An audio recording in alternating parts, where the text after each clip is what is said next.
The Bulldog. The Bulldog is known to have been domiciled in this country for several centuries.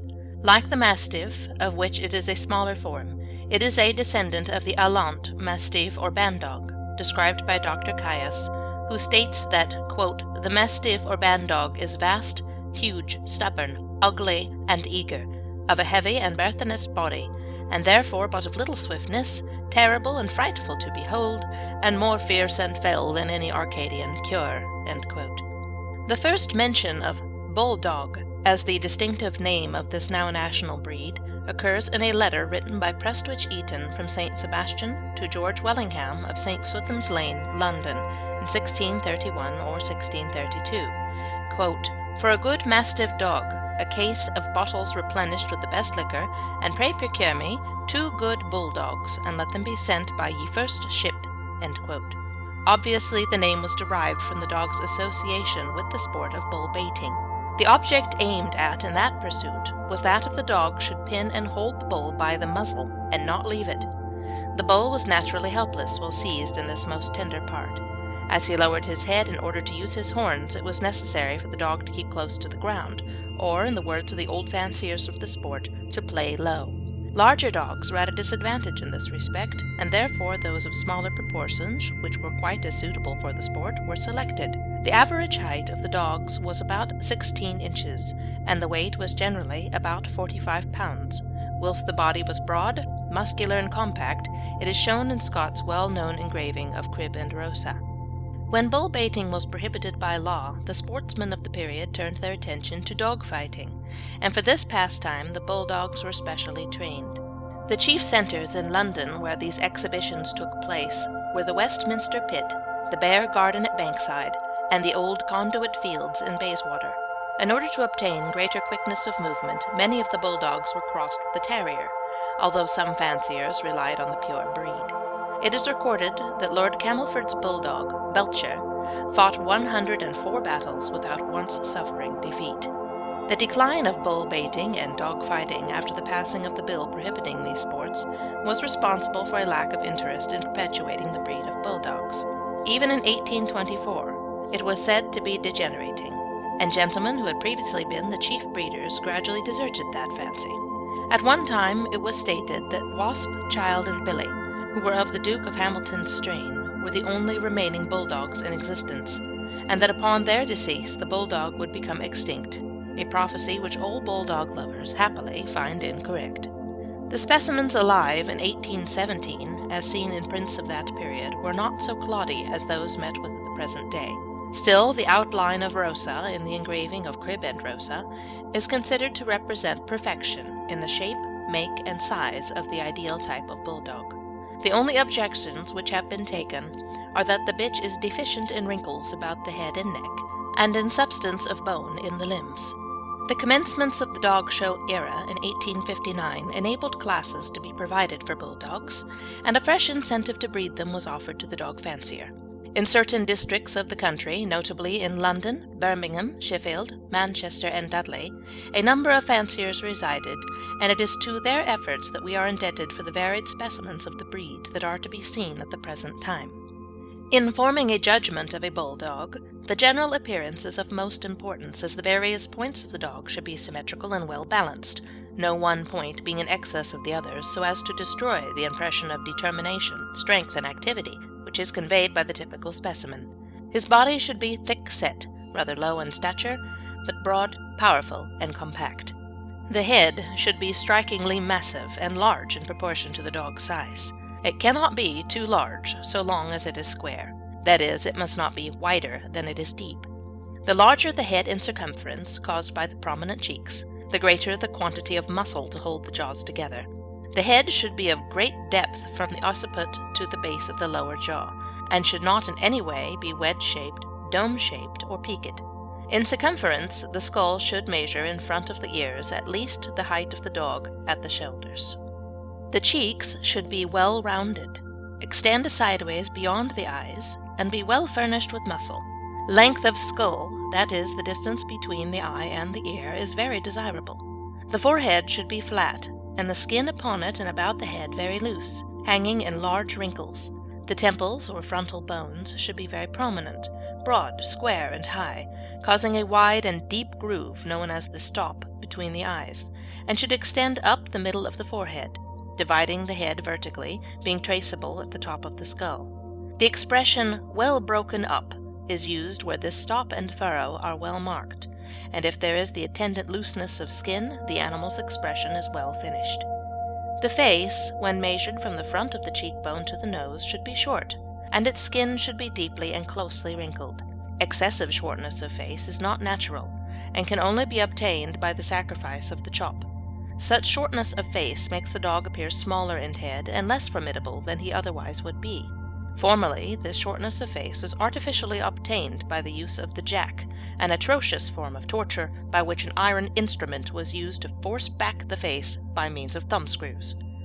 The nose should be rough, large, broad, and black, and this color should extend to the lower lip. Its top should be deeply set back, almost between the eyes. The distance from the inner corner of the eye to the extreme tip of the nose should not be greater than the length from the tip of the nose to the edge of the under lip. The nostrils should be large and wide, with a well-defined straight line visible between them. Largeness of nostril, which is a very desirable property, is possessed by few of the recent prize winners. When viewed in profile, the tip of the nose should touch an imaginary line drawn from the extremity of the lower jaw to the top of the center of the skull. This angle of the nose and face is known as the lay-back, and can only properly be ascertained by viewing the dog from the side. The inclination backward of the nose allows a free passage of the air into the nostrils whilst the dog is holding his quarry. It is apparent that if the mouth did not project beyond the nose, the nostrils would be flat against the part to which the dog was fixed, and breathing would then be stopped. The upper lip, called the chop or flews, should be thick, broad, pendant, and very deep, hanging completely over the lower jaw at the sides, but only just joining the under lip in front, yet covering the teeth completely. The amount of cushion which a dog may have is dependent upon the thickness of the flews. The lips should not be pendulous. The upper jaw should be broad, massive, and square, the tusks being wide apart, whilst the lower jaws, being turned upwards, should project in front of the upper.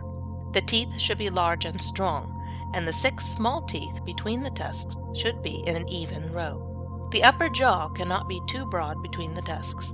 If the upper and lower jaws are level, then the muzzle is not turned upward. The dog is said to be down-faced. Whilst the underjaw is not undershot, he is said to be froggy.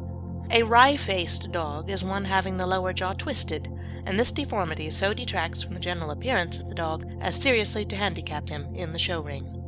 The underjaw projects beyond the upper in order to allow the dog, when running directly to the front, to grasp the bull, and, when fixed, to give him a firmer hold. The eyes, seen from the front, should be situated low down in the skull, as far from the ears, the nose, and each other as possible, but quite in front of the forehead, so long as their corners are in a straight line at right angles with the stop, and in front of the forehead. They should be a little above the level of the base of the nasal bone, and should be quite round in shape, of moderate size, neither sunken nor prominent, and be as black in color as possible, almost, if not quite, black, showing no white when looking directly to the front.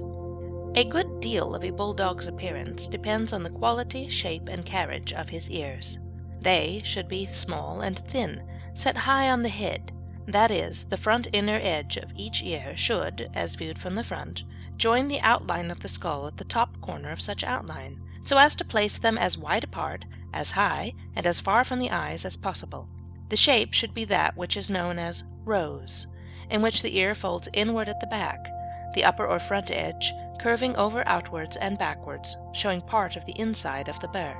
If the ears are placed low on the skull, they give an apple-headed appearance to the dog.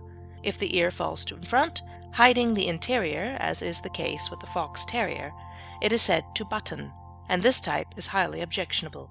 Unfortunately, within the last few years, the button and semi-tulip ear have been rather prevalent among the specimens on the show bench.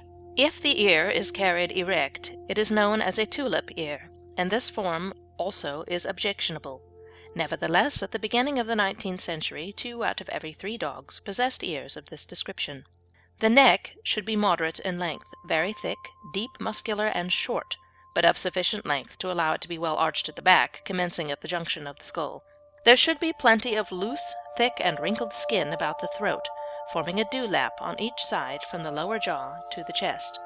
The chest should be very wide laterally, round, prominent, and deep, making the dog appear very broad and short-legged in front. The shoulders should be broad, the blades sloping considerably from the body. They should be deep, very powerful and muscular, and should be flat at the top and play loosely from the chest.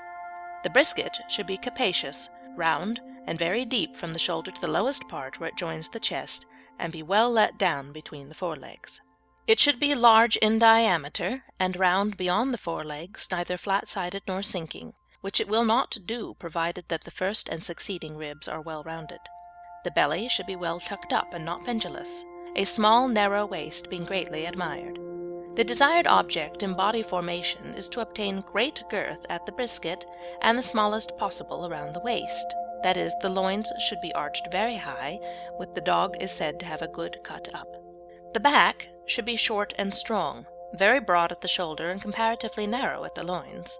The back should rise behind the shoulders in a graceful curve to the loins, the top of which should be higher than the top of the shoulders, thence curving again more suddenly to the tail, forming an arch known as the roach back, which is essentially a characteristic of the breed, though unfortunately many leading prize winners of the present day are entirely deficient in this respect. Some dogs dip very considerably some distance behind the shoulders before the upward curve of the spine begins, and these are known as swamp-backed. Others rise in an almost straight line to the root of the tail and are known as stern-high.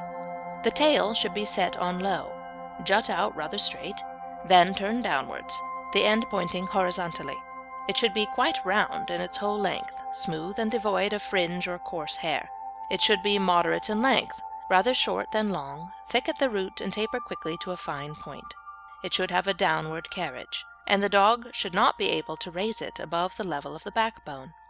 The tail should not curve at the end, otherwise it is known as ring-tailed. The ideal length of the tail is about 6 inches. Many fanciers demand a screw or kinked tail, that is, one having congenital dislocations at the joints, but such appendages are not desirable in the best interests of the breed. The forelegs should be very stout and strong, set wide apart, thick, muscular, and short, with well-developed muscles in the calves, presenting a rather bowed outline. But the bones of the leg must be straight, large, and not bandy or curved. They should be rather short in proportion to the hind legs, but not so short as to make the back appear long or detract from the dog's activity and so cripple him. The elbows should be low and stand well away from the ribs, so as to permit the body to swing between them. If this property is absent, the dog is said to be on the leg. The ankles or pasterns should be short, straight, and strong. The forefeet should be straight and turn in very slightly outwards. They should be of medium size and moderately round, not too long or narrow, whilst the toes should be thick, compact, and well split up, making the knuckles prominent and high. The hind legs, though of slighter build than the forelegs, should be strong and muscular. They should be longer in proportion than the forelegs in order to elevate the loins. The stifles should be round and turn slightly outwards away from the body, thus bending the hocks inward and the hind feet outward. The hocks should be well let down, so that the leg is long and muscular from the loins to the point of the hock, which makes the pasterns short, but these should not be so short as those of the forelegs. The hind feet, whilst being smaller than the forefeet, should be round and compact, with the toes well split up and the knuckles prominent. The most desirable weight for a bulldog is about 50 pounds. The coat should be fine in texture, short, close, and smooth, silky when stroked from the head towards the tail, owing to its closeness, but not wiry when stroked in the reverse direction. The color should be whole or smut, the latter being a whole color with a black mask or muzzle.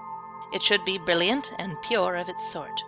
The colors in order of merit are first, whole colors and smuts, brindles, reds, white, with their varieties as whole fawns, fallows, etc., and secondly, pied and mixed colors. Opinions differ considerably on the color question. One judge will set back a fawn and put forward a pied dog, while others will do the reverse. Occasionally one comes across specimens having a black and tan color, which, although not mentioned in the recognized standard as being debarred, do not as a rule figure in the prize list. Some of the best specimens which the writer has seen have been black and tans, and a few years ago, on the award of a first prize to a bitch of this color, a long but non-conclusive argument was held in the canine press. Granted that the color is objectionable, a dog which scores in all other properties should not be put down for this point alone, seeing that in the dog-fighting days there were many specimens of this color. In action, the Bulldog should have a peculiarly heavy and constrained gait, a rolling or slouching movement, appearing to walk with short, quick steps on the tip of his toes, his hind feet not being lifted high, but appearing to skim the ground, and running with the right shoulder rather advanced, similar to the manner of a horse when cantering.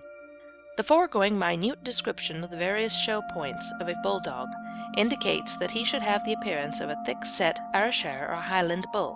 In stature, he should be low to the ground, broad and compact, the body being carried between and not on the forelegs. He should stand over a great deal of ground, and have the appearance of immense power.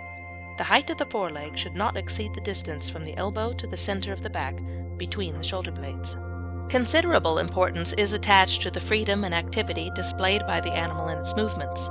Deformed joints or weakness are very objectionable. The head should be strikingly massive and carried low, the face short, the muzzle very broad, blunt, and inclined upward. The body should be short and well knit, the limbs stout and muscular.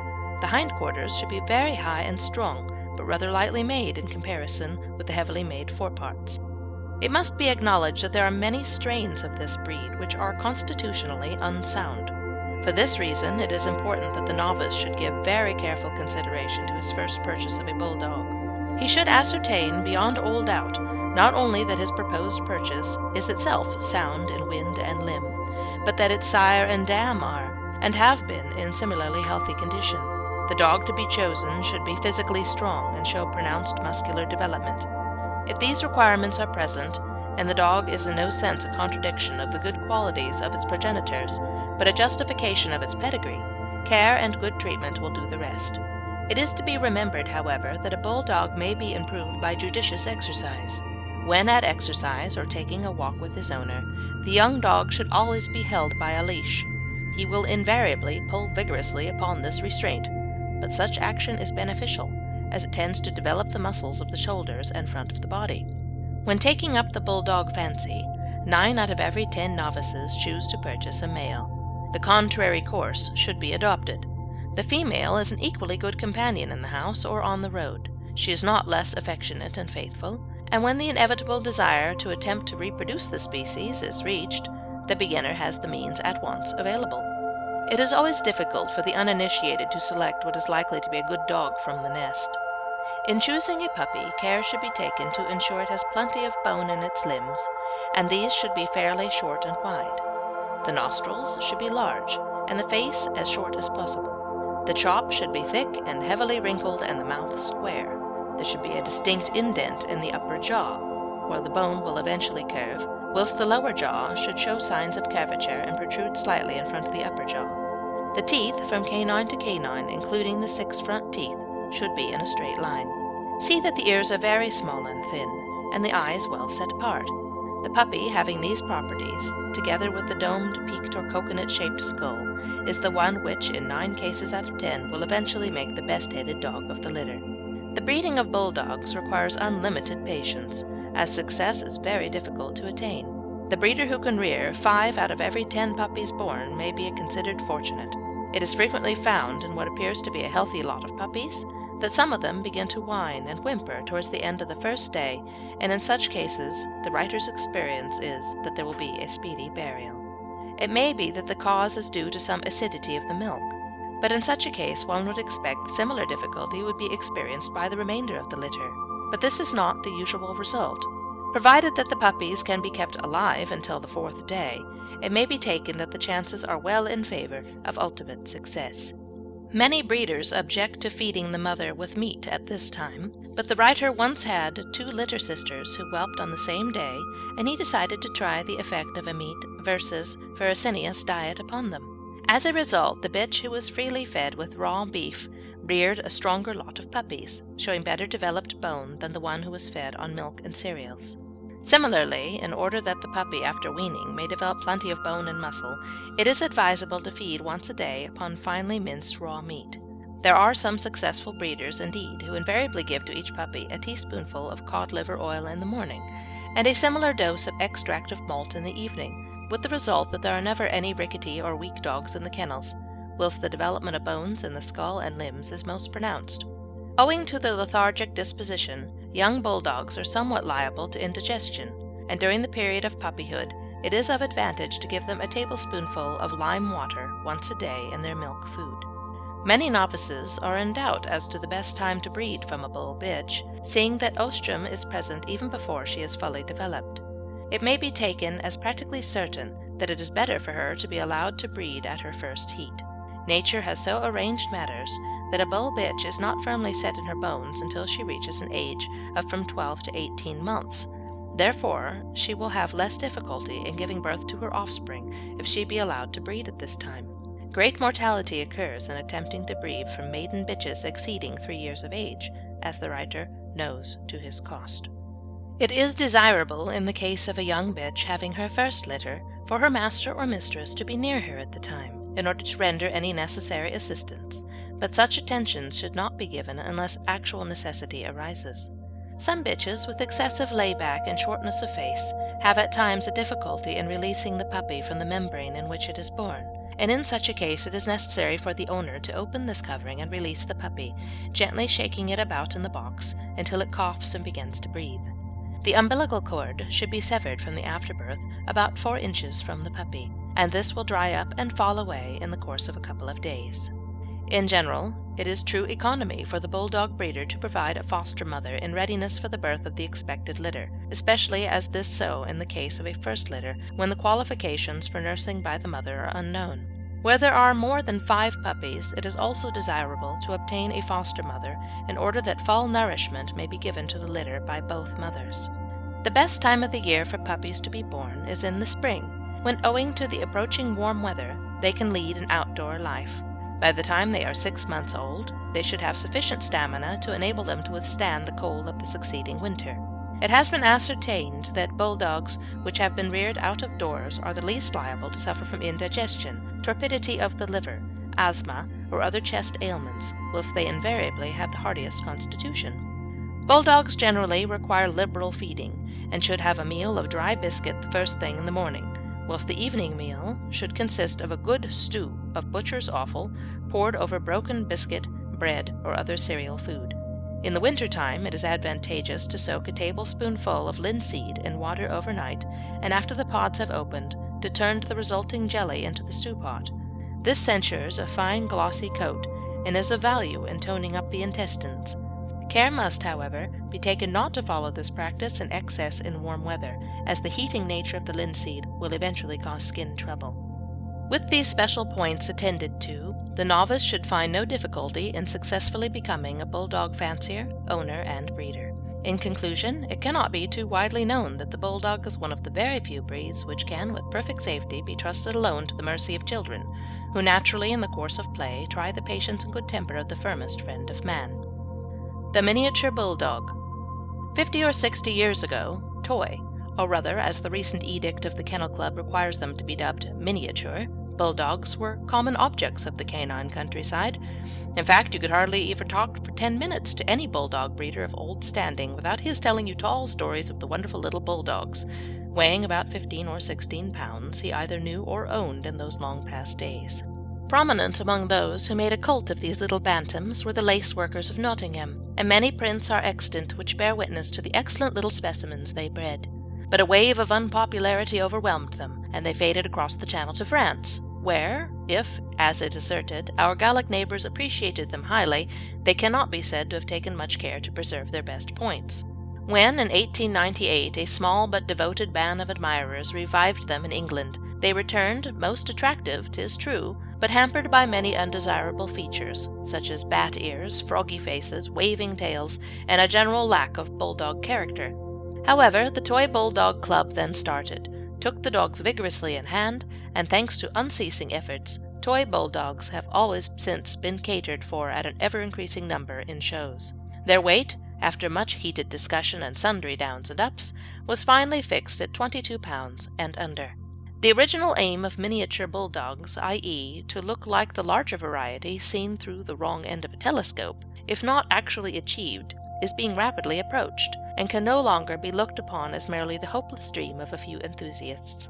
To enumerate in detail the miniature bulldog scale of points is quite unnecessary, as it is simply that of the big ones writ small. In other words, quote, the general appearance of the miniature bulldog must as nearly as possible resemble that of the big bulldog, end quote, a terse sentence which comprises in itself all that can be said on the subject. As companions and friends, miniature bulldogs are faithful, fond, and even foolish in their devotion, as all true friends should be. They are absolutely and invariably good-tempered, and as a rule sufficiently fond of the luxuries of this life, not to say greedy, to be easily cajoled into obedience. Remarkably intelligent, and caring enough for sport to be sympathetically excited at the sight of a rabbit without degenerating into cranks on the subject like terriers, taking a keen interest in all surrounding people and objects, without, however, giving way to ceaseless barking, enjoying outdoor exercise without requiring an exhausting amount, they are in every way ideal pets, and adapt themselves to town and country alike. As puppies, they are delicate and require constant care and supervision, but that only adds a keener zest to the attractive task of breeding them, the more so owing to the fact that as mothers they do not shine, being very difficult to manage and generally manifesting a strong dislike to rearing their own offspring. In other respects they are quite hardy little dogs, and, one great advantage, they seldom have distemper. Cold and damp they particularly dislike, especially when puppies, and the greatest care should be taken to keep them thoroughly dry and warm. When very young indeed, they can stand and are the better for an extraordinary amount of heat. The French Bulldog, Bulldog François. There appears to be no doubt that the French Bulldog originated in England and is an offshoot of the English miniature variety Bulldog, not the Bulldog one sees on the bench today, but of the tulip-eared and short under-jawed specimens which were common in London, Nottingham, Birmingham, and Sheffield in the early 50s. There was at that time a constant emigration of lace workers from Nottingham to the coast towns of Normandy, where lace factories were springing into existence, and these immigrants frequently took a bulldog with them to the land of their adoption. The converse method was also adopted. Prior to 1902, French bulldogs were imported into this country with the object of resuscitating the strain of bantam bulldogs, which in course of years had been allowed to dwindle in numbers and were in danger of becoming extinct. There are superficial similarities between the English and the French toy bulldog. The one distinguishing characteristic being that of the French variety, the ears are higher on the head and are held erect. Until a few years ago the two were interbred, but disputes as to their essential differences led the Kennel Club to intervene, and the types have since been kept rigidly apart, the smart little bat-eared bulldogs of France receiving recognition under the breed name of Bulldog François,